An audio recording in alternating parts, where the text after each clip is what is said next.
toda a Escritura é inspirada e ela é apta para o ensino. Então aqui tem ensinamentos preciosos para mim e para você. Não vejo muito ganho se a gente ficar aqui falando, discutindo. Paulo está lá falando lá na frente de Agripa e reclama daqui, reclama dali, e os judeus querendo pegar Paulo de qualquer maneira, né? Eu queria, na medida do possível, dar um foco em um aspecto diferente da vida de Paulo.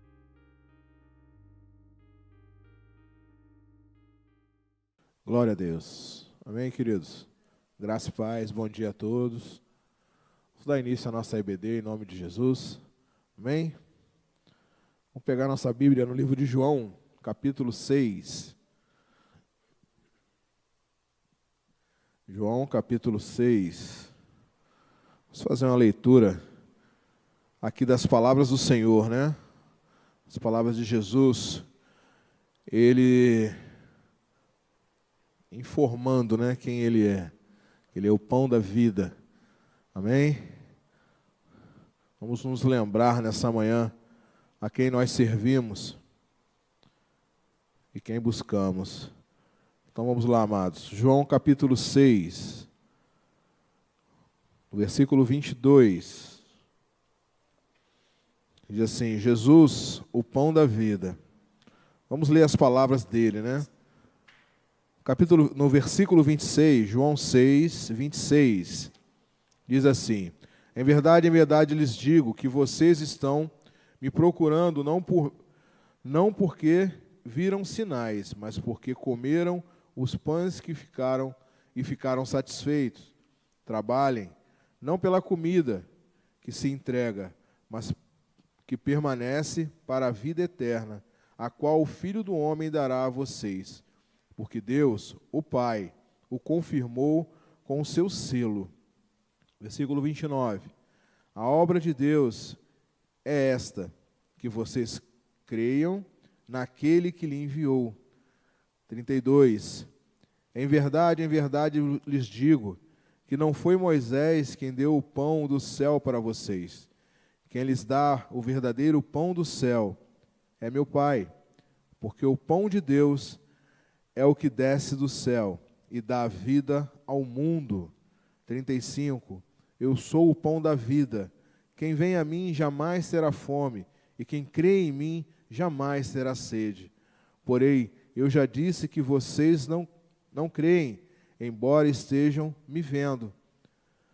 Todo aquele que o Pai me dá, esse virá a mim, e o que vem a mim, de modo nenhum lançarei fora.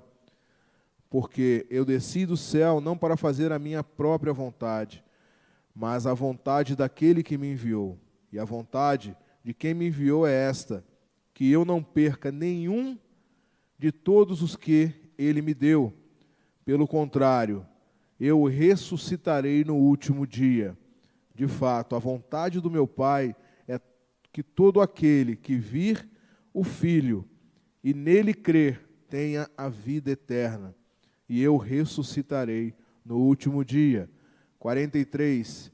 Não fiquem murmurando entre vocês. Ninguém pode vir a mim se o Pai, que me enviou, não trouxer. E eu ressuscitarei no último dia. Está escrito nos profetas, e todos serão ensinados por Deus. Portanto, todo aquele que ouviu, aprendeu do Pai, esse vem a mim. Não que alguém tenha visto o Pai, a não ser aquele que vem de Deus. Este já viu o Pai. E em verdade lhes digo, quem crê em mim tem a vida eterna, e eu sou o pão da vida. Os pais de vocês comeram o maná no deserto e morreram. Este é o pão que desce do céu, para que todo aquele que comer não pereça. Eu sou o pão vivo que desceu do céu. Se alguém comer desse pão, viverá eternamente. E o pão que eu darei pela vida do mundo é a minha carne. Amém, queridos? Esse é o pão. Esse é aquele que realmente nós estamos vivendo por Ele e crendo nele e sabendo e certos da nossa vitória. Amém? Senhor, queremos te agradecer, Pai, nessa manhã, pela tua palavra, Senhor, pelo teu entendimento, ó Pai. E em nome de Jesus, Senhor, que nós possamos continuar, ó Deus, entendendo que tu és o Senhor, que tu és o Deus. Ó Pai, em nome de Jesus, que a tua graça e a tua unção, ó Pai, sempre permaneça sobre nós, ó Deus. E nesse momento, ó Deus, de EBD, que nós possamos aprender um pouco mais de ti, Senhor. Nessa manhã, Senhor, estaremos te louvando e te engrandecendo, levando, Senhor Jesus, os nossos louvores a ti, ó Pai, a nossa expressão de amor a ti. Que o nosso louvor, Senhor, seja entregue de maneira suave, ó Pai, e em nome de Jesus, venha nos ensinar nessa manhã, através da tua palavra, para o nosso crescimento e para o nosso entendimento, que tu és Deus, que tu és o Senhor, e tudo está sobre as suas mãos. Muito obrigado, Jesus. Amém. Aleluia. Vamos passar a palavra. Pastor Roberto está ouvindo mais de Deus nessa manhã. Amém? Pelo estudo. Vamos orar pelo nosso pastor? Glória a Deus. Senhor, te agradecemos, ó Pai, por esse momento, ó Deus, que pudemos te louvar e te engrandecer e levar a ti, Senhor, a nossa adoração. Pai, nessa manhã, enche-nos, ó Pai, com a tua palavra. Toma a vida do pastor Roberto mais uma vez nas tuas mãos, ó Pai. Ele possa, Senhor, mais uma vez transbordar, Deus, do teu santo e poderoso Espírito. Tudo aquilo que ele preparou, Senhor, venha à memória agora, Senhor, e que ele venha a ser um instrumento vivo em tuas mãos, para agregar nas nossas vidas, ó Pai, e fazer, Senhor Jesus, que o nosso crescimento seja exponencial, para a honra e glória do teu nome. Amém e amém.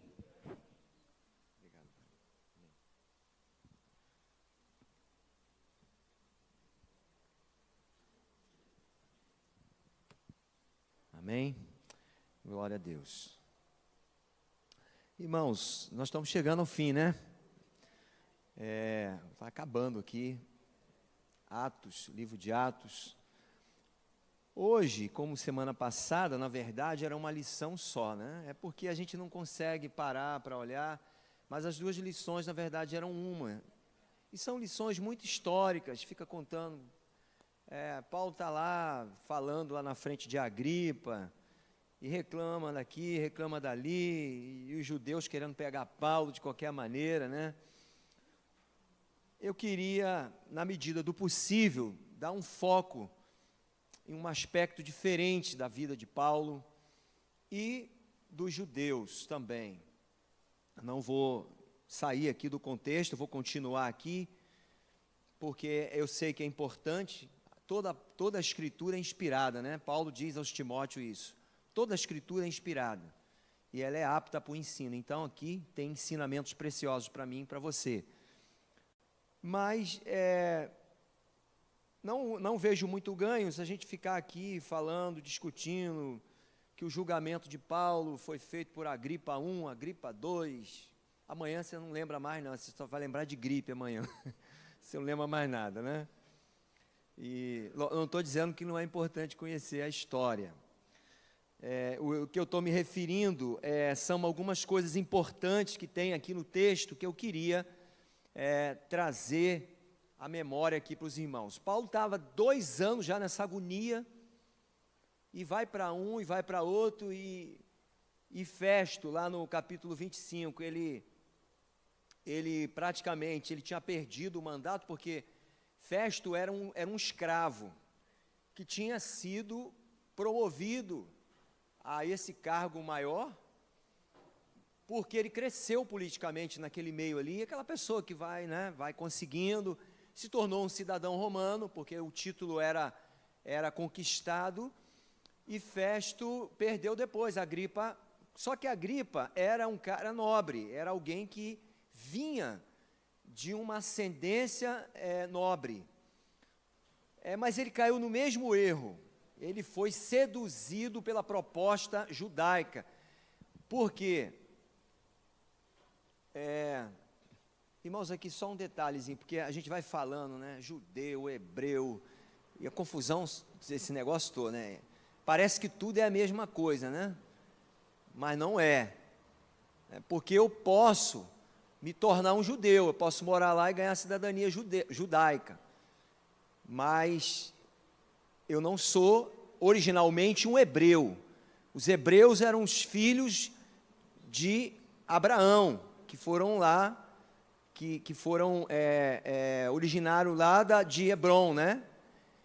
E os judeus, propriamente dito, eram aqueles que descendiam de Judá, que era a maior tribo de Israel. Então, a gente, às vezes, é tanta informação, né? É judeu, é hebreu, é judaica. Então, mas não é a mesma coisa. Eu posso me tornar um cidadão judaico, um cidadão que eu ganhei o título lá, assim como Paulo também tinha um título romano.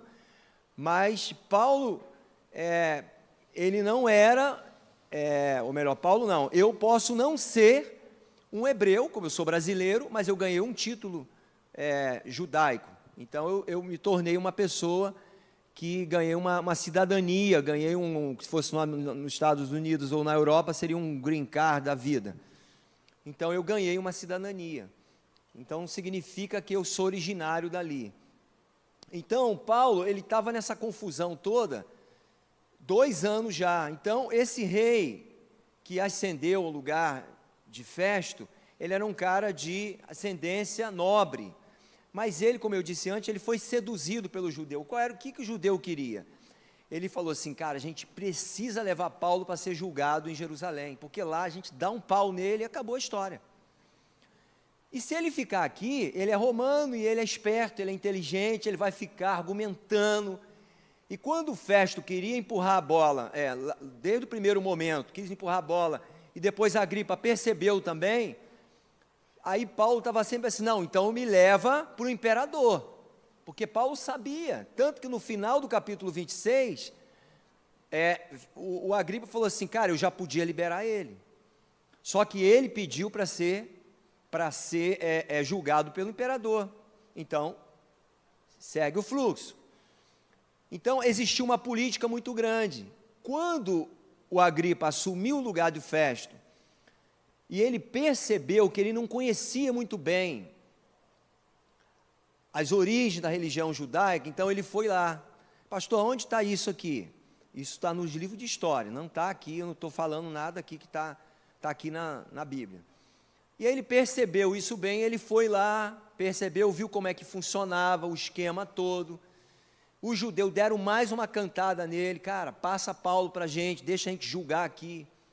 Aí ele, não posso fazer isso, que Paulo é romano. E Agripa, ele usou um argumento interessante, ele falou assim, quem tem que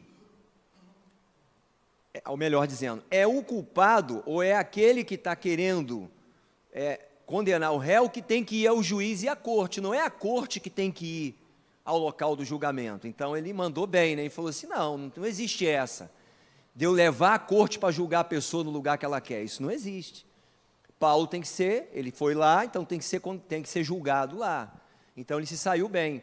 Os judeus queriam levar o julgamento para Jerusalém. Se eles levam para lá, ainda que a corte fosse romana, e ele fosse julgado e seria livre, o que ia acontecer?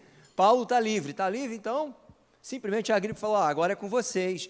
Paulo, vai para onde você quiser. O nego ia cercar Paulo numa esquina, numa encruzilhada, ia dar um cacete nele, acabou a história, Paulo estava morto. Era essa a armadilha que o judeu queria. Só que Paulo insistiu e falou, não, eu preciso ser julgado aqui, e também a Agripa percebeu o ardil dos judeus e falou, não, nós vamos então proceder o rito e ele vai ser julgado dentro da cidadania, dentro dos lugares onde ele está, que no caso era a Síria. E aí, irmãos, no verso 2, Paulo está dizendo aqui, eu sinto muito feliz por estar diante dos senhores para me defender de tudo que os judeus me acusam, especialmente porque o Senhor conhece muito bem os costumes e questões dos judeus. Olha só ele falando, você sabe, você foi lá, conheceu. Então, eu estou feliz por poder ter essa oportunidade de me defender. E aí ele segue dizendo, portanto, peço que o Senhor me escute com paciência. Paulo falou assim, vou falar pra caramba, hein? Então tenha paciência, porque eu vou falar. Todos os judeus sabem como tenho vivido, verso 4, no meio do meu povo, e também em Jerusalém, desde a minha juventude até hoje. Eles sempre souberam, e podem confirmar isso se quiserem, que desde o começo fui membro do partido dos fariseus, o mais rigoroso da nossa religião. E agora estou sendo julgado porque tenho esperança na promessa que Deus fez aos nossos antepassados. Aí está a briga de Paulo com os judeus. Paulo está falando com eles assim, ó, eu fui membro da corte dos fariseus. Só para a gente poder entender, irmãos, a casta judaica era dividida em praticamente 5 ou 6 castas muito fortes, cada uma com a sua, eu já falei disso aqui no passado, cada uma tinha uma função. Por exemplo, os herodianos. Quem eram os herodianos? Eram aqueles judeus que defendiam a dominação romana na região ali de Jerusalém. Eles eram os puxa-sacos. Os herodianos eram os puxa-sacos, armados. Toda vez que alguém se levantava para tentar uma rebelião, para se ver livre de Roma, os herodianos entravam e davam uma contrapartida. Então, os herodianos faziam essa função. Era o braço armado judeu que defendia a dominação romana. Percebe, então, que os judeus mais pobres não gostavam dos herodianos, porque eles eram uma espécie de uma faca nas costas, um traíra.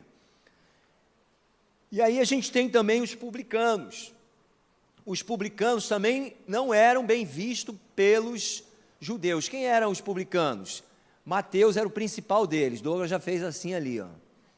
Era aqueles que gostavam do money, né? Do faz-me rir, né, Gilberto? Eu também gosto, você também gosta. Todo mundo gosta, né, irmãos? Porque ajuda, né? Não faz ninguém feliz, mas ajuda. E aí, quem é que vai gostar de um compatriota seu que vai lá te extorquir? Porque o que era combinado, irmãos? Mateus ia lá, o imposto da sua casa era 100 prata por mês. Mateus ia lá, cobrava 150, ele dava, ó, fulano, eu vou te dar 110, 40 é meu. O valor é 100, estou te dando a mais, estou te dando 10%, mas só que 40 é meu. Beleza? Mateus, manda bala, que está tudo certo. Mateus ia lá, sobretaxava todo mundo, dava mais para o Império Romano e enfiava no bolso 40% do valor que os judeus originalmente pediam, que no caso era 100. Aí você entende por que Zaqueu, quando Jesus olha para o sicômoro e fala assim, desce Zaqueu, porque hoje me convém ficar na tua casa. E aí Zaqueu vai lá, prepara uma comidinha para Jesus, aquela coisa toda, Jesus fala assim, hoje houve salvação nessa casa. Aí Zaqueu fala assim, se eu defraudei alguém, se eu, de uma forma ilícita, suguei o que não era meu, eu vou restituir quantas vezes?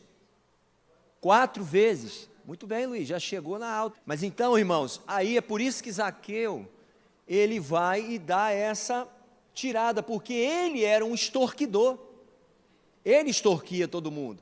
E quando ele percebeu, quando o evangelho desceu no coração dele, ele falou assim, rapaz, eu estou o tempo todo roubando essa gente. Quem quiser vir aqui pegar a sua restituição, eu vou devolver 4 vezes mais. Ele devia ter muito dinheiro guardado, irmãos. Devia ser um estoque maior do que o do Gedel, né? Ele devia ter muito dinheiro. E aí, o que acontece? No meio dessas classes todas, aí tem os saduceus e sacerdotes, os saduceus era o braço armado, porém que defendia os judeus. Eles estavam sempre ali, os saduceus eram aqueles que estavam sempre ali metidos com a religião, eram os políticos. Os zelotes, que era o braço armado dos judeus, esse defendia os judeus quando eles queriam fazer alguma rebelião. Então, os zelotes era o braço armado do judeu. E Paulo estava onde nisso aqui? Paulo era um fariseu, era a maior classe política e religiosa que existia dos judeus. O que o fariseu fazia, irmãos? No meio dos fariseus estavam também os escribas. eles eram mestres da lei, defensores da lei, conhecia tudo. Por isso que Paulo foi treinado aos pés de Gamaliel. Então ele sabia tudo. Então Paulo fala assim, eu estou feliz por estar aqui, podendo me defender, e eu estou diante do Senhor. O Senhor conhece bem as leis judaicas, e eu vim aqui hoje para falar de alguma coisa que eu estou sendo culpado. E sabe de que o judeu está me culpando? E eu que fui um grande defensor dessa lei, ele vai falar mais na frente, eu volto nisso aqui, que eu separei as classes, ele vai falar assim, olha por que eu estou sendo acusado. Verso 6, e agora estou sendo julgado, porque tenho esperança em quê, gente? Isso. Pode falar, Aline. Fala alto. Em que Paulo estava sendo, por que ele estava sendo julgado? Paulo estava sendo julgado por causa da esperança que Deus prometeu aos nossos antepassados. O que Deus prometeu aos antepassados? Alguém lembra? É óbvio, irmãos, eu estou fazendo assim, parece que a gente quando pergunta faz um mistério, né? Aí parece assim, não, é Jesus, Deus prometeu Jesus. E prometeu o quê? Salvação, não é isso? Eu acho que é Colossenses 1, 26, eu não tenho certeza. O mistério que esteve oculto dentre todos os povos, a todas as gerações, mas que agora foi manifesto. Quem é o mistério, irmãos? Cristo, a esperança da glória. Então, Paulo está falando de quem? Está falando de Jesus. E ele está sendo acusado pelos judeus, porque simplesmente ele está defendendo Jesus. Agora, vamos parar um pouquinho aqui, porque para mim esse é o ponto fundamental de toda essa história que tem aqui, porque por que Paulo era tão odiado pelos judeus? Paulo mexeu, irmãos, mexeu na estrutura de todo rito religioso. Paulo mexeu na estrutura. Se você for olhar, ainda hoje é assim. Por exemplo, eu já falei aqui, em algumas lições passadas, todo lugar que você chega no Brasil, qualquer lugar que você vá, o que você vai ver no lugar mais alto? Uma igreja católica.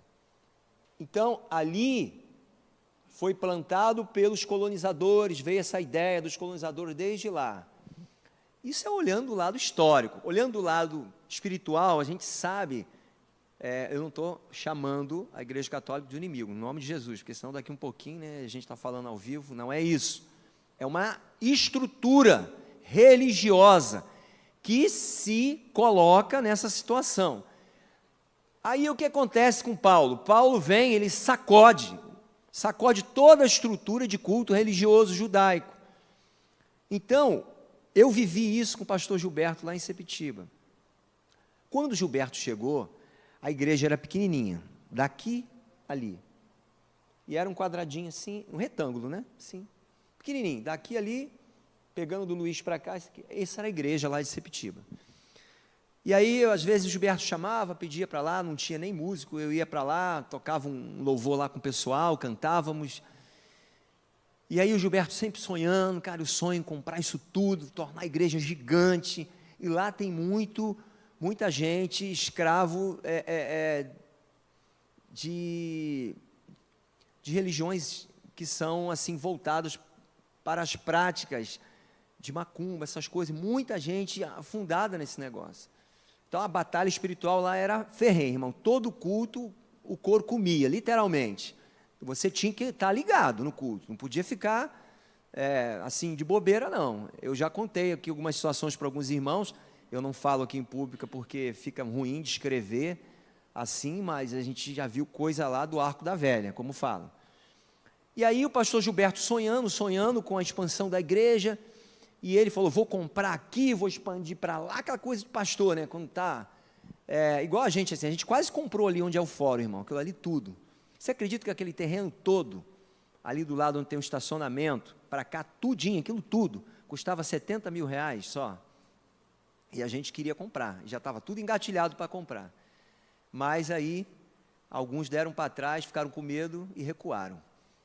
Tinha uns irmãos doidos aqui, que queriam botar até um salário, eu boto tudo, nós vamos comprar. Mas aí recuaram, a gente não, acabou que não comprou. A igreja tem esses negócios, né? E aí, o que acontece, irmãos? Quando a gente via essa estrutura da igreja lá, começou a crescer, o padre procurou o pastor Gilberto e falou assim: pastor, não mexe com isso não, isso dá muito trabalho. Não mexe com isso aí não, continua com a sua igrejinha aí, está tudo certo. Então começou a se levantar as oposições, porque Gilberto começou a fazer trabalho na praia, a gente depois alugou um som na virada de ano, a gente levou um pagodinho para lá, irmãos, na praia, e quando deu meia-noite, a praia lotada, botamos aquele sonzão, né? E o coro comendo lá, eu não sabia nem tocar pagode direito, mas estava lá no meio, só o poder de Deus. Já pensou, Sônia, você lá? Meu Deus, aí o negócio ficava bonito, hein? E vamos nós. Irmãos, quando deu meia-noite, era demônio, tudo quanto é lado, mas assim, sem exagero, para mais de umas 20 pessoas caídas, demoniadas, e rolando assim, parecia até quibe. E pastor Gilberto e aquela equipe só, tome a mão em cima e sai em nome de Jesus e para lá. Então começou a incomodar o sistema, mexeu com o sistema. Eu contei isso aqui para vocês entenderem como é que o negócio é forte. Paulo mexeu no sistema religioso. E aonde Paulo mexeu, o que mais chateou os judeus? Primeiro, Paulo mexeu no lugar do culto.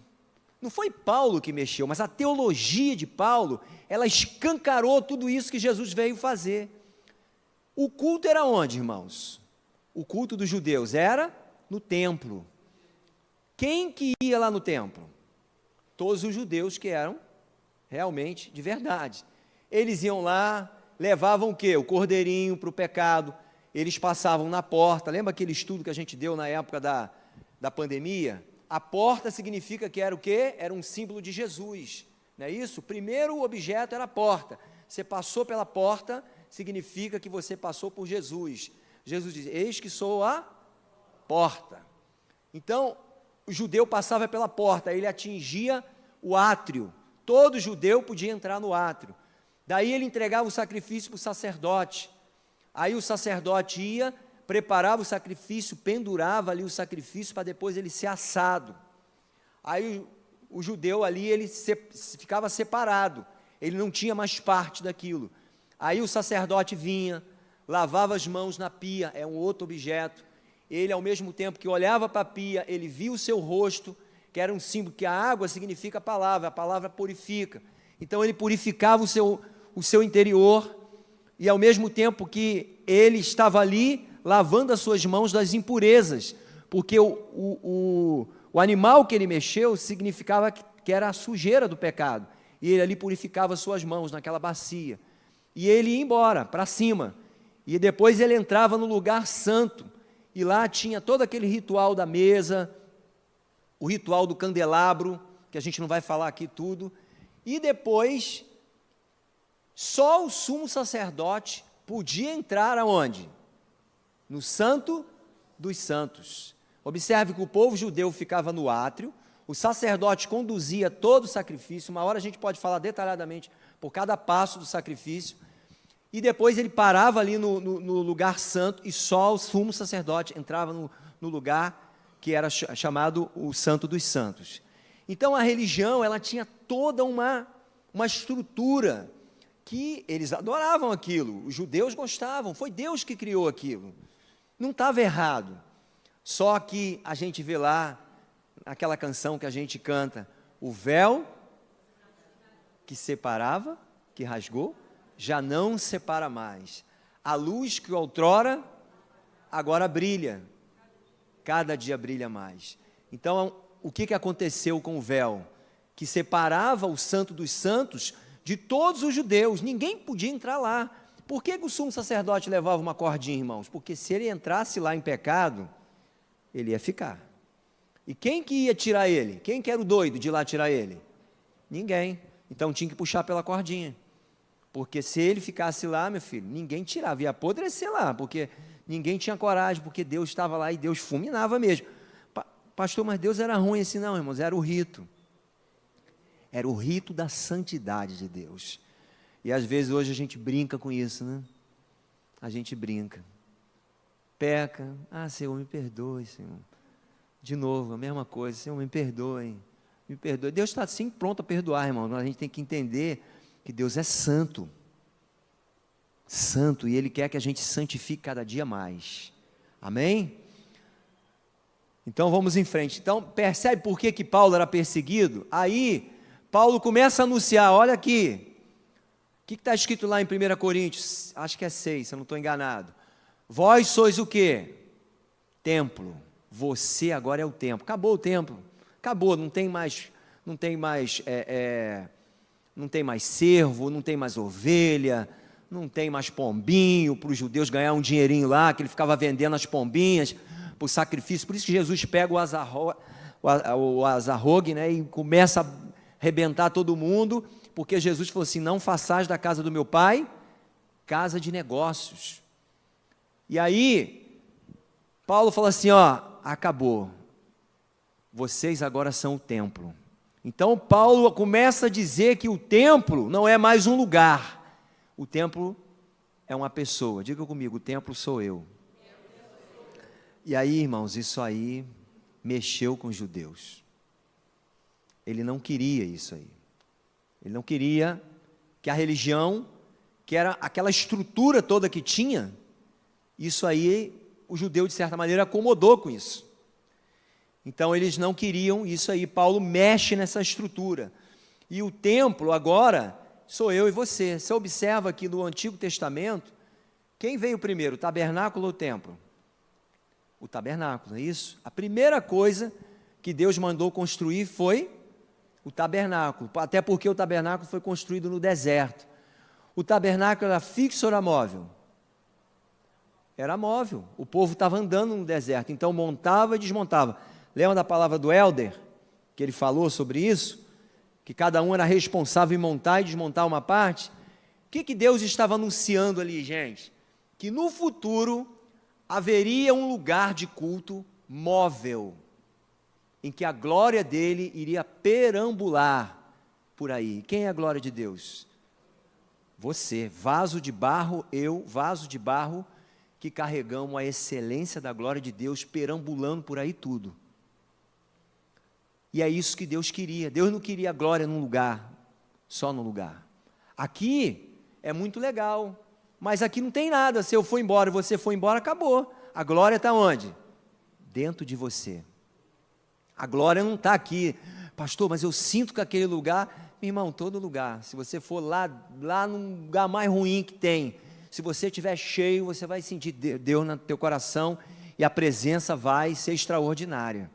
Eu vinha para a igreja muito cedo, tinha hábito de chegar aqui 8 horas e ficar mexendo no som, preparando tudo. Aí um dia deu problema no microfone do pastor Carlos, era lá embaixo, né? E eu deitei, irmãos, assim, deitei lá no púlpito e estou lá tentando consertar o fio, quebrou o fio, eu estava emendando, e eu estava lá em cima, era alto assim, e aí umas irmãs chegaram cedo, né? E elas estavam lá me olhando, e para mim, não estava fazendo nada demais, eu estava vestido, estou lá consertando o microfone, aí a irmã me chamou o irmão, eu fui lá, eu falei, será que aconteceu alguma coisa? Não, porque o irmão não pode ficar lá. Eu falei assim, mas por quê? Bem inocente, né? Sem nenhuma reserva. Assim. É porque lá é o santo dos santos, o irmão está errado. Aí eu falei, ixi, agora como é que eu vou terminar o serviço, né? Porque na cabeça da irmã, o púlpito era o santo dos santos. Eu não estou banalizando isso aqui, irmãos, falando que também tem que ser... Não é isso. Mas não existe santo do santo ali. O santo do santo é você. Você é o santo do santo agora. Nós somos o santo do santo agora. Por quê? Porque Deus habita em nós.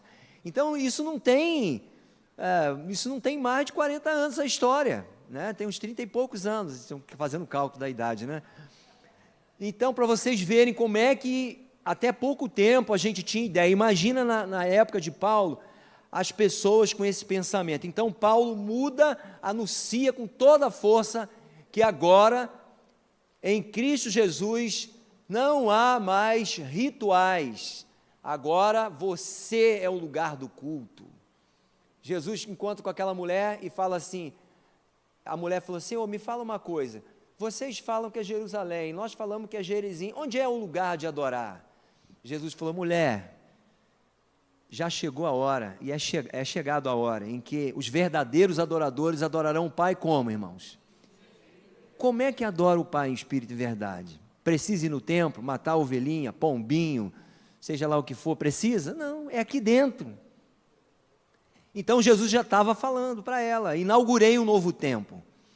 Então Paulo, ele determina bem isso aqui, agora não tem mais culto no templo, agora você é o templo. E os judeus não queriam isso. Paulo também, ele vai mudar a exclusividade, ele vai anunciar o fim da exclusividade da salvação. Por quê? Os judeus, eles tinham como a salvação era deles. Não, nós somos o povo. Como é que você prova isso, pastor? Sim, Jonas, quando Deus pediu para ele, Jonas, eu preciso que você vá a Nínive. Ele falou assim, não vou, de jeito nenhum.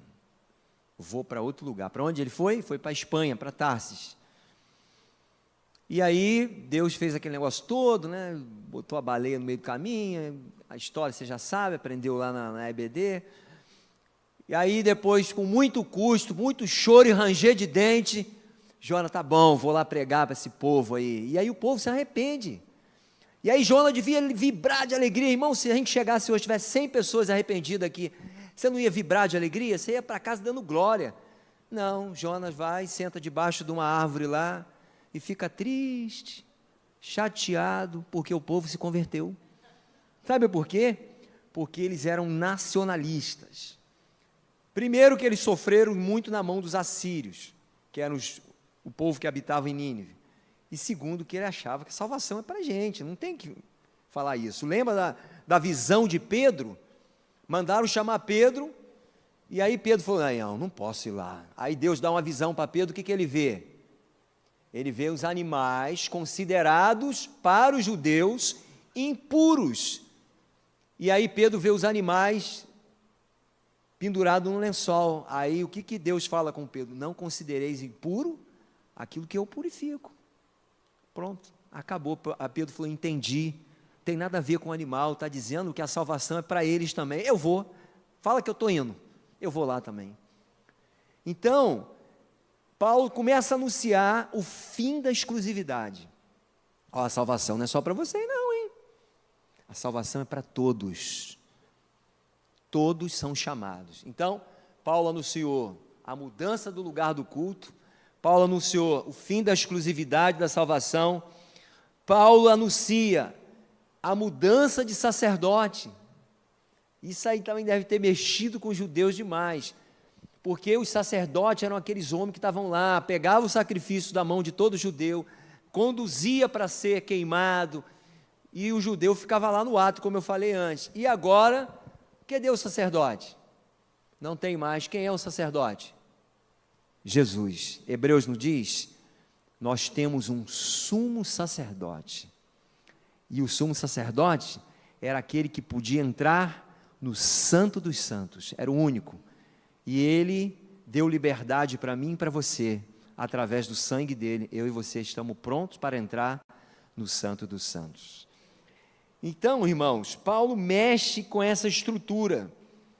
E Paulo também, ele vai mexer e vai ficar o tempo todo falando de uma coisa que os judeus, a maioria dos judeus, não acreditava. Só uma parte dos judeus que acreditava, a outra parte, que era a maioria, não acreditava. O que é? Na ressurreição. Os judeus não acreditavam na ressurreição. E aí, eles ficavam pegando no pé de Paulo o tempo todo. Nós queremos pegar esse cara, porque esse cara está corrompendo os costumes judaicos, e nós não podemos permitir que ele continue pregando, porque ele está trazendo um levante no meio do povo. E aí Paulo, então, ele anuncia que Jesus Cristo, o mesmo Jesus que falou com ele ali no caminho de Damasco, era o Jesus que tinha ressuscitado dentre os mortos. Aí, voltando aqui para o texto, no final do verso de número 7, Paulo fala assim, verso 7, todas as tribos do nosso povo que adoram a Deus dia e noite também esperavam ver o cumprimento dessa promessa. E é por causa dessa esperança, ó rei, que eu estou sendo acusado, porque vocês, judeus, porque é que vocês, judeus, acham impossível crer que Deus ressuscita os mortos? Os judeus achavam impossível. Agora leia para mim Colossenses, pode colocar aí Colossenses 1:26.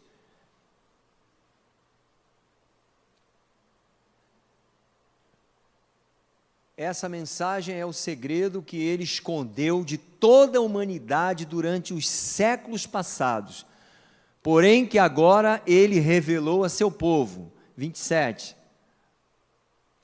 O plano de Deus é fazer com que o seu povo conheça esse maravilhoso e glorioso segredo que ele tem para revelar a todos os povos. E o segredo é este: Cristo está em vocês, o que lhes dá a firme esperança de que vocês tomarão parte na glória de Deus. Irmãos, isso aí arrebenta com tudo. Arrebenta. Paulo falou, essa é a esperança, gente. Essa é a esperança que eu e você carregamos, que ninguém tem. Não tem dinheiro, não tem bens, não tem religião. Paulo não está falando de religião aqui. Paulo está falando de uma esperança. E ele conhecia bem, porque ele estudou muito os ritos, todo o processo judaico, e ele sabia que havia uma promessa. Se você ler lá Isaías 53, Isaías capítulo 11, capítulo 1, principalmente o 53, há promessas de que Jesus ia sofrer, ele ia passar por tudo aquilo, e o cumprimento que aconteceu lá em Gênesis 15, Gênesis 3,15, que a serpente iria fazer o quê? Ia morder o calcanhar. Não ia acontecer isso? Lê lá, bota Gênesis 15 aí, por favor, 3,15, Luiz. Tem correlação com esses textos da promessa. E eu farei com que você e a mulher sejam inimigas, uma da outra, e assim também serão inimigas a sua descendência, e a descendência dela. Essa esmagará a sua cabeça, e você picará o calcanhar da descendência dela. O que o texto está falando, irmãos? Está falando de descendência. Descendência de quem? Da mulher.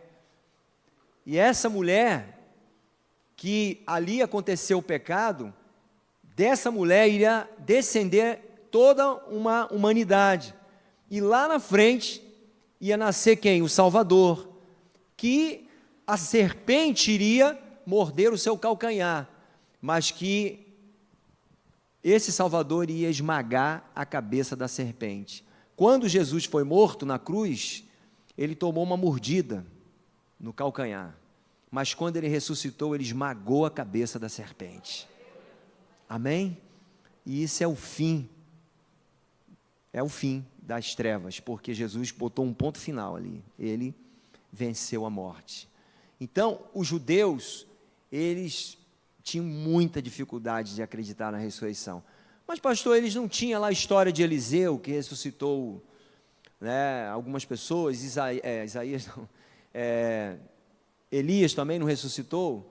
Tinha história de ressurreição na Bíblia? Tinha história, mas os judeus, eles lutavam com todas as forças, a maioria deles não acreditavam que Jesus ressuscitara dentre os mortos. E Paulo, ele se defendia, dizendo assim, olha, eu estou aqui falando de algo que está na promessa, está na Bíblia, e eu não sei por que os judeus estão me criticando. Agora pula para o verso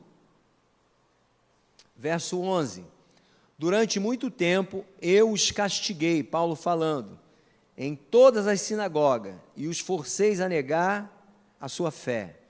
Tinha tanto ódio deles, que até fui a outras cidades persegui-los. Paulo está contando de quando ele era perseguidor, que ele foi alguém que não tinha conhecimento da verdade, essa esperança não tinha chegado até nós, e agora essa esperança chegou até nós. E aí, irmãos, olhando para aquilo, tudo que a gente falou, para a gente botar um ponto aqui e continuar, nós falamos que Paulo quebrou a estrutura da religião, mudou o lugar do templo, ele mudou o sacerdote do templo, porque, assim, só para a gente entender, toda religião ela tem três coisas. Ela tem um sacrifício, ela tem um sacerdote e ela tem um templo. Toda religião, ela tem isso, um sacrifício, um sacerdote e uma religião.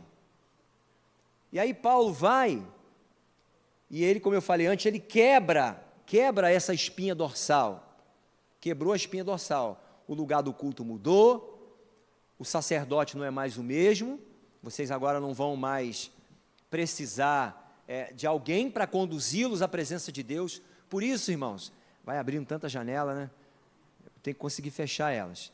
Por isso que muita gente tem dificuldade, e aqui falando não é criticar os nossos irmãos, porque a Cleusi me perguntou uma coisa essa semana, por que às vezes é tão difícil para um católico ele acreditar no Evangelho como a gente acredita? Porque para ele, Maria tem um poder intercessório. E esse é o maior problema que existe para mim.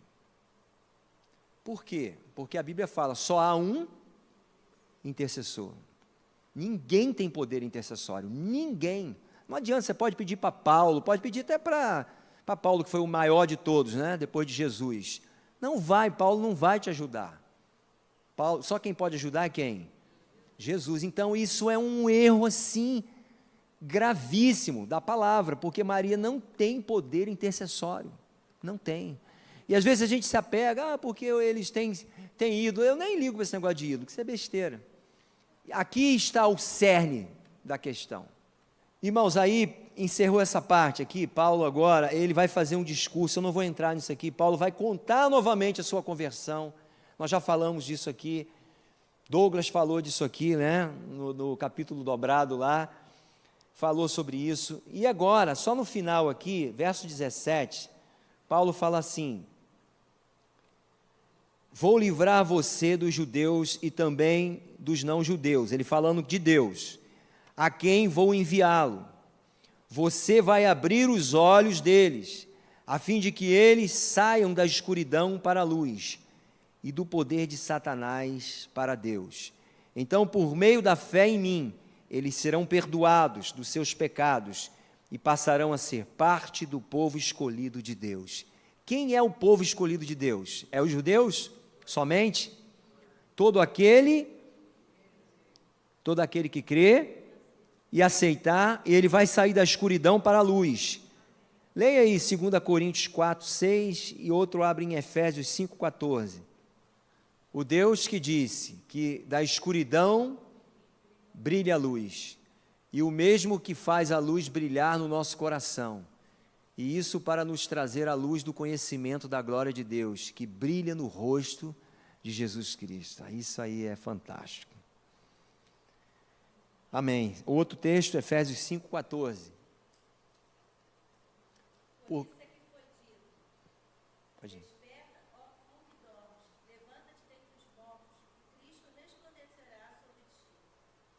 Desperta, tu que dormes, levanta-te dentro do morto e Cristo te iluminará ou te esclarecerá. Amém? Então, esse é o poder do Evangelho. E Paulo está falando, Deus me incumbiu disso, e Deus te incumbiu também disso. Amém, irmãos? Aonde você andar, você é luz. Você tem que brilhar.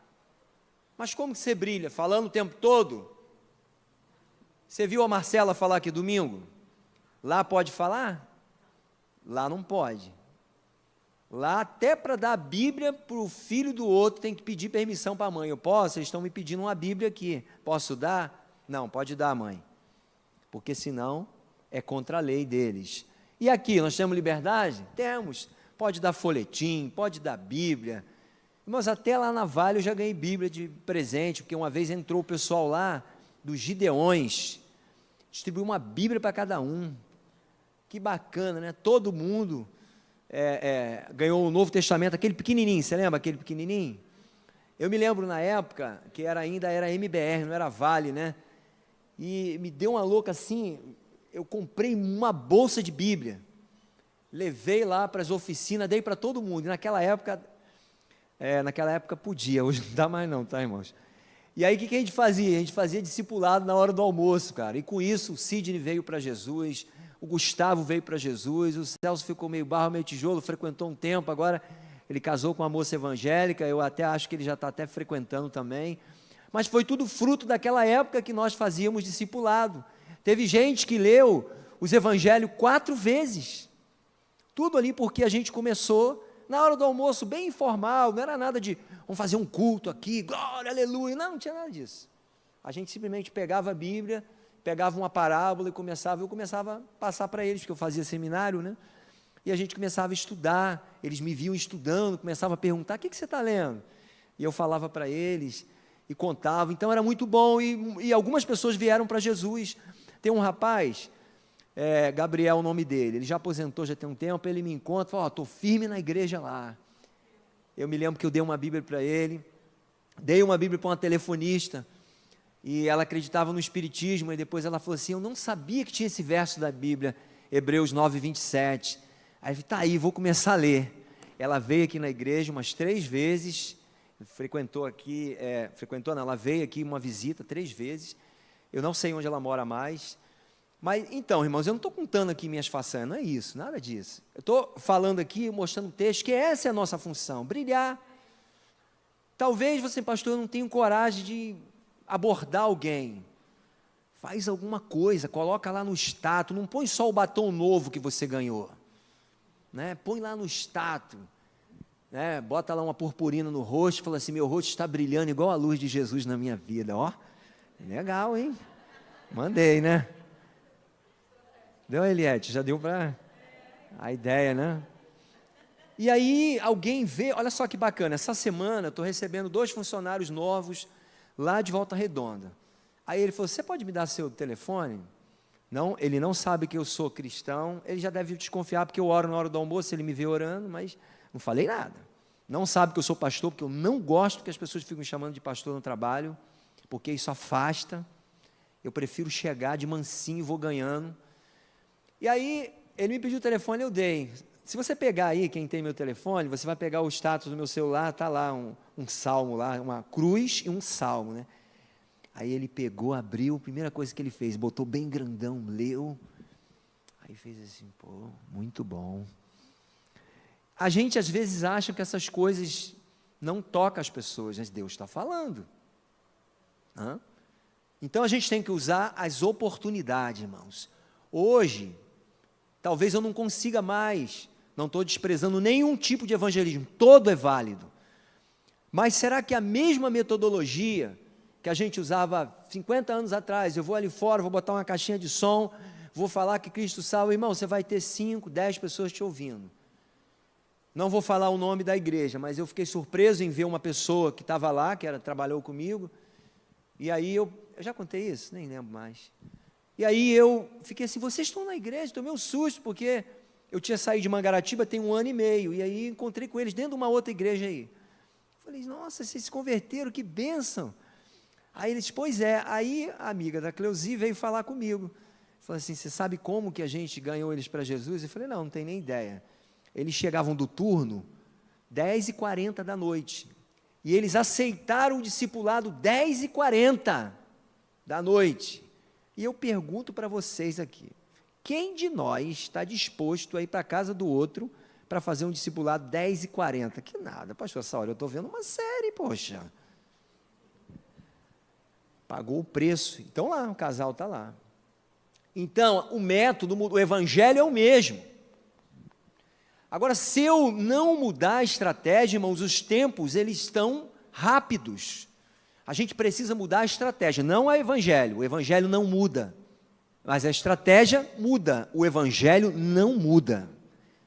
Isso que a gente precisa ter, o que eu posso usar de estratégia para ganhar as pessoas? Então, eu preciso fazer isso. E Paulo era um estrategista. Então, Paulo tinha um equilíbrio. Por exemplo, Paulo ele sabia das fraquezas que ele tinha, tanto que ele falou assim: o bem que quero fazer eu não faço, o mal que não quero está sempre na minha frente. Uma luta.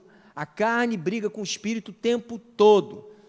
Mas eu tenho liberdade, mas eu não vou usar da liberdade para dar ocasião à carne, ou para deixar fluir a libertinagem. Não, não vou. Eu vou usar com sabedoria. Ou seja, eu sei que eu posso fazer alguma coisa, mas aquilo ofende o meu irmão, eu não vou fazer. Não é que eu não possa fazer, porque isso traz peso para a consciência do meu irmão. Isso é evangelho, irmãos. Quantas vezes eu tive situação, quando eu era mais jovem, assim, e eu gostava de um cálice de vinho. Só que aí eu via quem estava lá, e eu falei, não, não vou. Até que um dia estavam todo mundo lá, né? 2 crentes, estava lá, os amigos lá, com as namoradas, eu sei que tinham 6 pessoas lá. E aí alguém falou assim, eu vou pedir um vinho. Eu falei, cara, eu não vou tomar não. Cálice, irmão, isso tem muitos anos, eu posso contar, já foi, já pagou. Aí eu falei assim, eu não vou tomar não. Eu falei, não, tá bom. Aí pediram lá os copinhos, estão tomando. Daqui um pouquinho, sabe quem entrou? Lugar ermo, irmão, pensa no lugar longe, ermo. Entrou o presidente da Federação das Igrejas Congregacionais, entrou e foi lá na nossa mesa. Boa noite, irmãos, graça e paz. E aquela garrafa de vinho lá em cima da mesa. Aí eu bati depois e falei, bem feito, miserável. Eu avisei. Então, assim, eu posso, mas eu não precisava. Porque eu tinha certeza, não tem ninguém ali, vai aparecer. Vai aparecer. Então, irmãos, tem coisas que eu não faço por causa da consciência do outro. Eu vou guardar o Evangelho de Jesus. Quem está ganhando com isso? O Evangelho está ganhando. Agora, quando eu não dou bola para nada, igual eu vejo, tem gente que não dá bola para nada, eu vou fazer o que der na minha cabeça. Pode fazer, você é livre. Porém, de alguma maneira, você pode estar afetando a consciência do outro. Então, aí é que a gente percebe, Paulo tinha uma estratégia para isso. Ele era livre, ninguém tinha a mente mais lúcida com relação ao Evangelho que Paulo, mas ele tinha uma estratégia para ganhar as pessoas para Cristo, e ele ia alcançando, ia avançando, e Deus era sempre com ele. O meu irmão Isaac, eu tenho liberdade para falar, ele gostava muito. Chegava essa época de Natal, meu pai, era uma luta. E minha mãe orando, até que Deus libertou. Isso é o Evangelho, irmão, e o Evangelho liberta desses vícios todos. O homem não precisa disso. Para quê? Porque tem que beber. Para quê? Aquilo ali é uma dependência, para ficar mais corajoso, né? E aí a pessoa fica dependente disso. Ele fala assim, não, eu bebo porque eu quero. Eu falei, não é. Então para. Não, por quê? Para que eu vou parar? Eu falei, porque você não consegue. Paulo fala, não vos embriagueis com vinho no qual há dissolução, mas enchei-vos do Espírito. São 2 forças, o vinho e o Espírito Santo. O que você vai querer? O Espírito Santo, o vinho, irmãos, realmente, se você, o assunto não é esse, né? Eu não quero entrar nessas polêmicas, não. Mas, assim, bebida, de modo geral, sim, ela não é esse o problema. A Bíblia você não encontra uma alerta contra os excessos. Mas a gente sabe que se eu for ali no Bar do Brás e pedir uma dose, e eu ficar ali, perdi, já era, acabou. Então, não é só beber, é o testemunho, né? É aquilo que eu estou representando ali. Então, eu preciso disso aí, eu preciso daquilo que o vinho traz, eu não preciso disso. Eu tenho coisas melhores. O Espírito Santo é milhões de vezes melhor do que isso, não é isso? Vamos encerrar? Então, vamos lá. Verso de número 22. Mas até hoje Deus tem me ajudado e por isso estou aqui. Paulo continua falando, trazendo a sua mensagem a todos, tanto os humildes como os importantes. Paulo pregava para todo mundo, pois eu digo a mesma coisa que os profetas e Moisés disseram que ia acontecer. Eles afirmaram que o Messias precisava sofrer e ser primeiro O primeiro é ressuscitar, para anunciar a luz da salvação, tanto os judeus como os não-judeus. Quando Paulo estava se defendendo, assim Festo gritou, né? Ele gritou: Paulo, você está doido, cara. Você estudou tanto que ficou maluco. O Festo ficou... Porque Paulo falou muito, gente. Você está ficando doido, Paulo. Aí Paulo falou assim, lá na frente já, para a gente encerrar: todas essas coisas, você sabe muito bem, pois não aconteceram em nenhum lugar escondido. Paulo está falando para ele: o que eu estou te falando aconteceu à luz do dia. Aí ele fala no verso 27, então Paulo disse ao rei: Rei Agripa, o Senhor crê nos profetas? Eu sei que crê. Agripa respondeu: você pensa que é assim, que em tão pouco tempo vai me tornar cristão? Paulo disse: pois eu pediria a Deus que em pouco ou muito tempo, não somente o Senhor, mas todos que estão me ouvindo hoje, chegassem a ser como eu, mas sem estas correntes. Aí o rei Agripa, o governador Berenice e todos os que estavam com ele se levantaram e saíram comentando: este homem não fez nada para merecer a morte, nem para estar preso. Então Agripa disse a Festo: ele já podia estar solto se não tivesse pedido para ser julgado pelo imperador. Foi o que eu falei no início. Então Paulo está falando aqui, irmãos, simplesmente da pregação do evangelho. Eu estou sendo acusado porque eu estou pregando a esperança que os nossos antepassados receberam lá dos primeiros profetas, que é Cristo em nós, a esperança da glória. E eu mexi na religião deles, porque Jesus mexeu na religião dos judeus. E eles não queriam que acabassem aquela estrutura, né? Porque aquilo ali também era uma espécie de ostentação. E aí, irmãos, para a gente encerrar, o que a gente pode trazer também para o nosso dia a dia? Eu estou aqui, né, como um dos pastores da igreja, eu tenho que ter muita consciência do papel que Deus trouxe para mim. Eu não estou aqui, tenho uma autoridade espiritual, mas eu não posso fazer desse lugar o que eu quiser. Eu não posso fazer da forma que eu quiser, porque eu tenho um evangelho para prestar contas a Deus, amém? Todos nós somos assim. Então, às vezes eu estou falando isso aqui porque eu recebo alguns questionamentos. Pastor, o que o senhor acha da igreja tal? O que você acha daquela igreja agora está assim, aquela igreja está assado?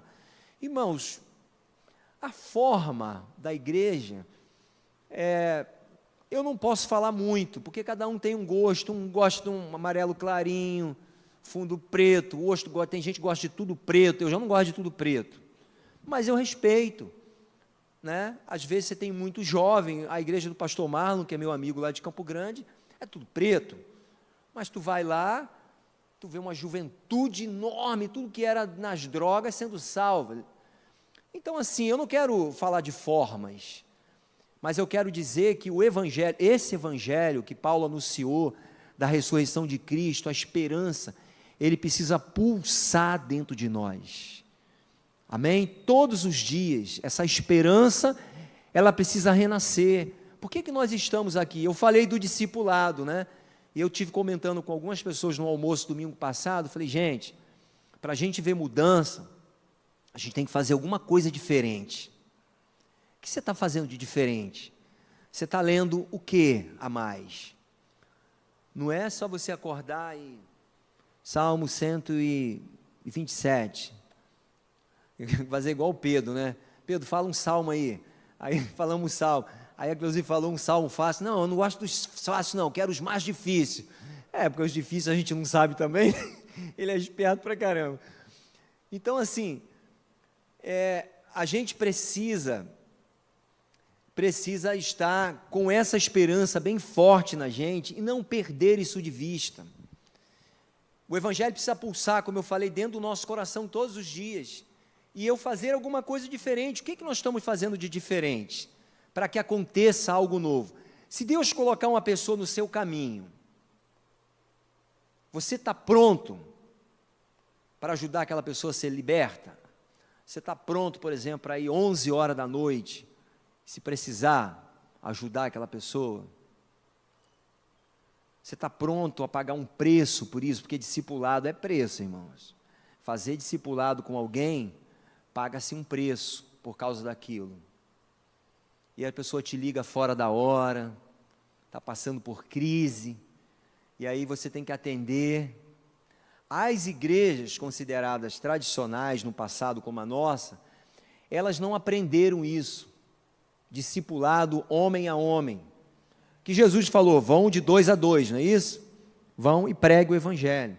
Então, o Vinícius mais o Tiago vai discipular uma pessoa, ou só o Vinícius, o Tiago vai estar ali para dar uma ajuda se precisar, o dia que o Vinícius não puder. Nós não fomos ensinados assim desde os primórdios, então a gente tem dificuldade com isso.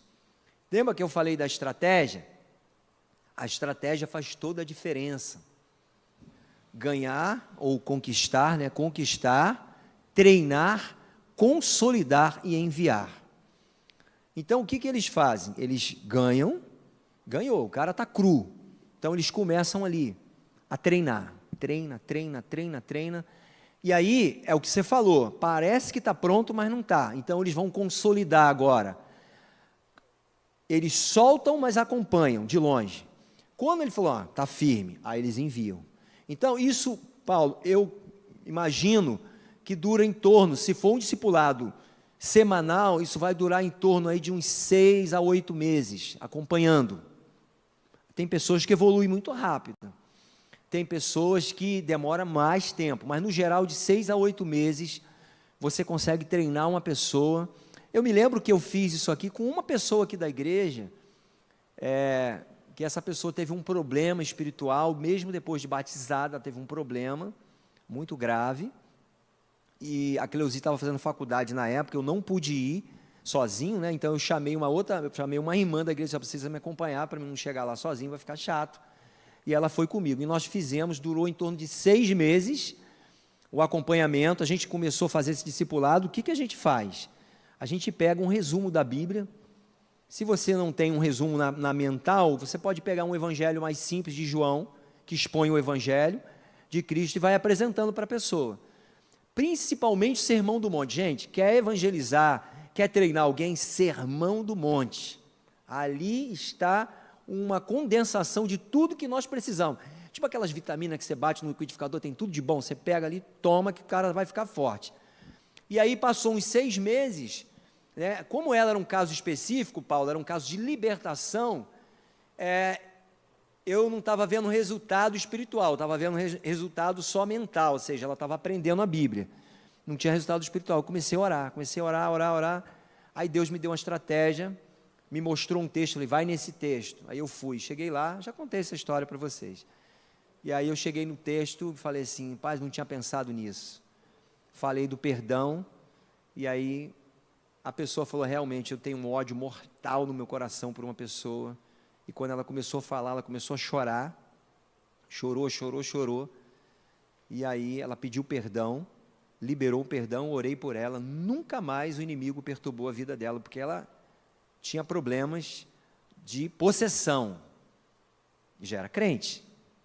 E aí os irmãos vão perguntar, e aí pastor, crente fica endemoniado, né? No seminário eu aprendi que não fica. Realmente, aonde habita o Espírito Santo, você não pode habitar outro espírito. Agora leia Mateus 18, preste bem atenção no texto e você vai ver o que acontece com quem não perdoa. Você vai ver, o texto está dizendo para você, aquele que não perdoa, você abre a sua alma para os verdugos. Algumas traduções é isso. No original, o verdugo é demônios, eram os chicoteadores. Você abre a sua alma para eles. E a Bíblia também fala que falando aos maridos para que cuidem das suas mulheres, porque se você não fizer isso, as suas orações serão interrompidas. Então, a falta de perdão, ela está correlacionado a não receber de Deus a contrapartida do perdão também. E você, pior, abre o seu coração para a entrada dos demônios. Então, irmãos, se a teologia concorda ou não, eu não sei, o fato é que aconteceu comigo, e eu vi a pessoa ser liberta, e nunca mais a pessoa foi importunada por aqueles demônios, e pegava mesmo, era feio o negócio, Então, eu digo para os irmãos, não fiquem sem perdoar. Pastor, mas a culpa é do outro. O que é que Jesus falou? Se você estiver trazendo a oferta no altar e você lembrar que não sou eu que fiz contra você, você que fez contra mim, você vai lá nele e fala, irmãos, vamos resolver essa situação, não está legal, eu sei que, estou me sentindo mal com isso. Resolve, irmão, resolve. Porque o problema é que quando a falta de perdão é um campo minado para o inimigo. Vamos ofertar ao Senhor. Você que trouxe a sua oferta, nós vamos orar, em seguida a gente vai ofertar ao Senhor. Te damos graças, Senhor, por esse dia, pelo privilégio que o Senhor nos dá de estarmos aqui, de sermos ofertante, dizimista. Obrigado, Pai. Em nome de Jesus, receba cada oferta e que essa semente, ela possa prosperar no Teu reino muito, para a glória do Teu nome. Em nome de Jesus, amém. Deus, vamos ficar de pé? Vamos agradecer a Deus. Obrigado pela presença de cada um de vocês. Deus te abençoe. Tenha um ótimo domingo, abençoado em nome de Jesus. Obrigado, Senhor, pela vida dos meus irmãos. Obrigado por esse tempo dispensado aqui, de ouvir, de ter a paciência de ouvir. Que o Teu Espírito ensine aquilo que eu não consigo. Teu Espírito fale, Senhor, muito mais do que as simples palavras que eu deixei aqui. Que o Senhor possa completar a obra no nosso coração. Eu te agradeço no nome de Jesus. Amém. E que a graça do nosso Senhor e Salvador Jesus Cristo, o amor de Deus, a comunhão, as consolações do Espírito Santo, seja sobre cada um, sobre cada lar. Deus vai fazer muito